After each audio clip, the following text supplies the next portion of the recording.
Hello, welcome to Snoozer's Storytime Adventures. How are we doing today, Snoozer? I am super terrific! Oh, that's so great to hear. Well, we have a whole selection of stories here from Bushel and Peck. They're beautiful books, but we're only going to be talking about one of those books today, okay? Which one? Well, I think it's going to be this one. And the title of the story is called Grit. Do you know what grit is, Snoozer? G-R-I-T. No. Well, when you have grit, you have a lot of determination, sometimes courage and strength to accomplish things that you might not ordinarily accomplish. Oh, do I have a grit? Oh, I've seen you have grit lots of times. Yay! Yes, whenever you think you can't do something, but then you say, I'm gonna do it. You show great grit and determination. Oh, goody. What is the book about? Well, this book, Grit, is written by S.E. Abramson, and it is inspiring stories for when the going gets tough. Have you ever heard that expression? Yes, I have. Yes, when the going gets tough, the tough get going. All right, well, there's many, many beautiful stories here. There's a wonderful publisher's note here that talks about having that strength and courage. Maybe when things aren't going your way. Maybe you have a physical limitation. Maybe something's going on with your family. Things that make things hard or difficult. But it's up to you. It's up to all of us to try and take adversity, something that isn't working out for us, and turning something good into it instead. Oh, interesting. All right, so I think I'm going to pick the very first. There's so many wonderful people to choose from, but I'm going to pick Ludwig Van Beethoven. Have you ever heard of Beethoven? I think I've heard of him before, but I don't know what he does. Well, he is a musician who never gave up. So I'm going to read you this inspiring story about Ludwig van Beethoven. Ludwig van Beethoven began to learn music when he was just 5 years old in his hometown of Bonn, Germany. His father, Johann, was a harsh teacher, often reducing his son to tears. However, Ludwig was talented and he worked very hard. He later learned from composer and conductor Christian Gottlob Neufeld, and eventually found respite from his turbulent home under the friendship and employment of Helene von Breuning, an upper-class citizen of Bonn, who hired him to teach piano to her children. Boy, that was a confusing sentence, but Beethoven just went to work for this woman, and her name was Helene von Breuning, and she hired him to teach her children piano. In time, more opportunities for Ludwig's talent came, and he quickly became one of Europe's most celebrated composers. But suddenly, just when he was at the height of his career, Ludwig began to have problems with his hearing. Over a slow period of time, he became increasingly deaf and developed mild tinnitus, which is ringing in the ears. Oh no! I know! No hearing? It might have spelled doom for a musician like Ludwig, but he was no stranger to hardship. Though tremendously discouraged, Ludwig determined to push through. After all, he could still hear melodies in his mind.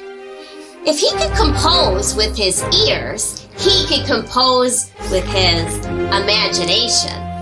As he had remarked earlier in life, what I have in my heart must out. That is why I write.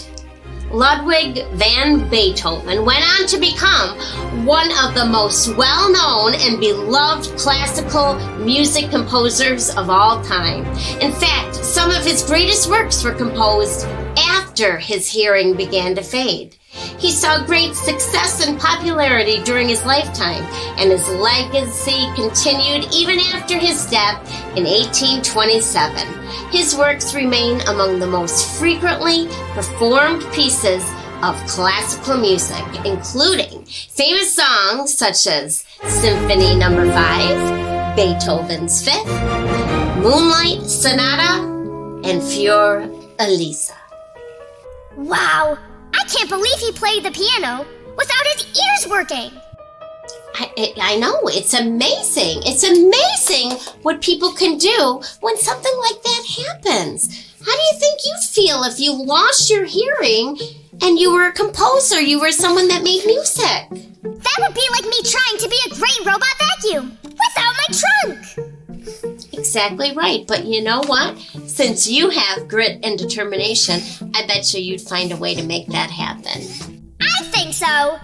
Woohoo! Well, that's a wonderful story, and there's so many others in this book, and I just love how it feels. It's nice and soft. So that was a great story, and it really taught us a lot to never give up when things are not going right for us, because keep trying and doing, and maybe something even better will come out of it.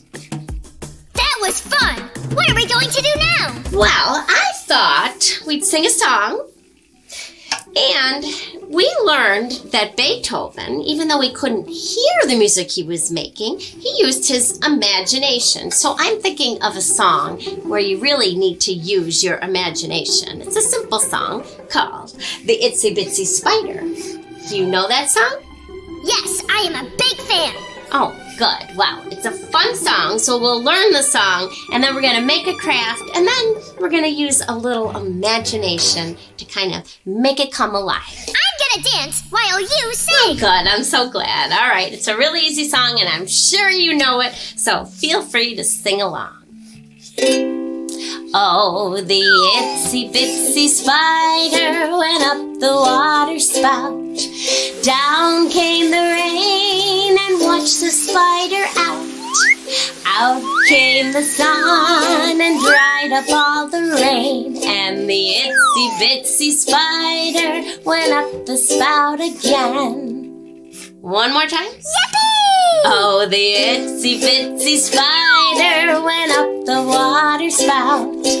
Down came the rain and washed the spider out. Out came the sun and dried up all the rain. And the itsy bitsy spider went up the spout again. Mrs. Hamilton, I am a very good dancer. Whee! I can see that. That is quite impressive. All right, would you like to make a craft? Yes. What are we going to make? I thought, since we did the Itsy Bitsy Spider, and I want to do some imaginative play, that we could make a spider. Ah! Spider!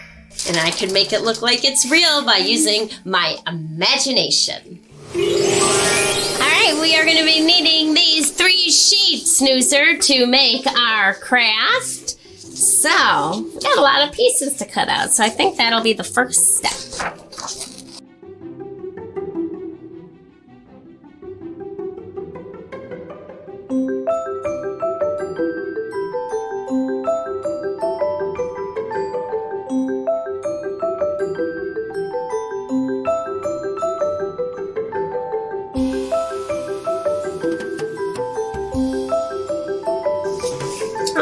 Okay, wow.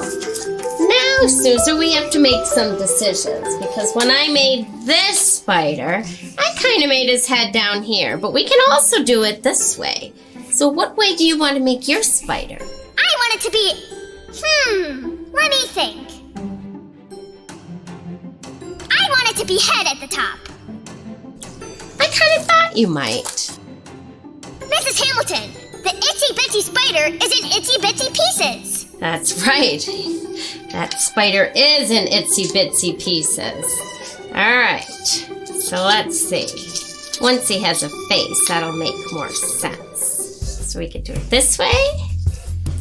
There's 8 legs in a spider. Did you know that? Yes, I do know that. And you know what? What? It's insects have 6 legs. That's right. And a spider is not an insect. What is it? An arachnid. Oh yeah! Oh. All right, learn something every day, right? All right. What do you think of that? Wow, he's really wide! It sure is. Look at that. Ooh, it really looks like a real spider. Yes! So I thought we would have a little fun with our imagination, just like Beethoven used his imagination to create beautiful pieces of music. I thought I would take my spider and add it to a stick like I did here. You could even use a ruler.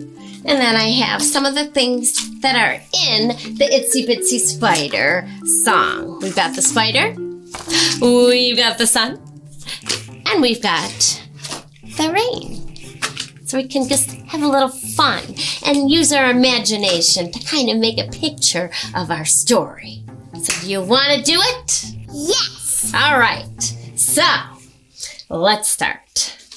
The Itsy Bitsy Spider went up the water spout.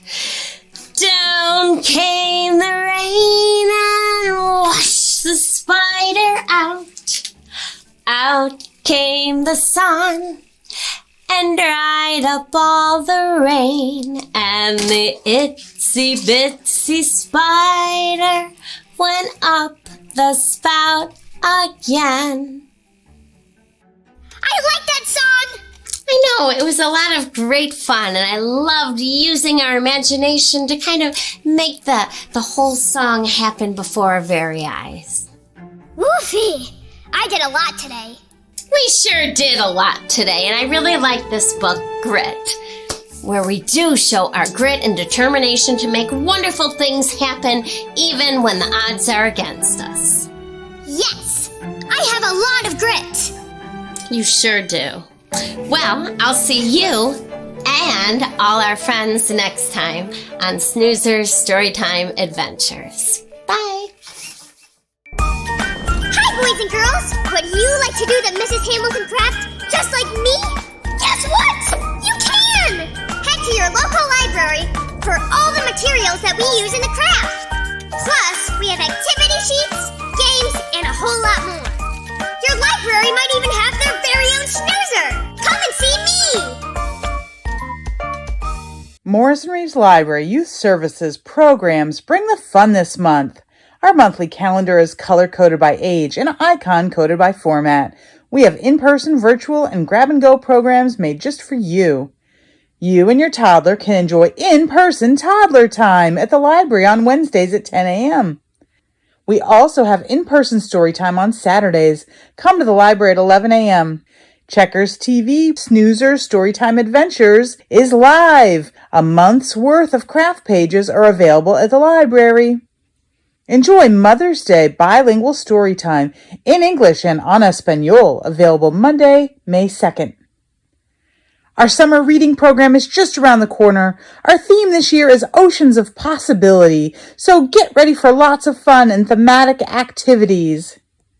Virtual programs are open to all and are promoted through our Facebook group, Morrisson-Reeves Library Programs. Check out our wide collection of games and graphic novels, or spend some time finding just the right book. Visit Morrisson-Reeves Library Youth Services either in person or virtually for great books, programs, and much more.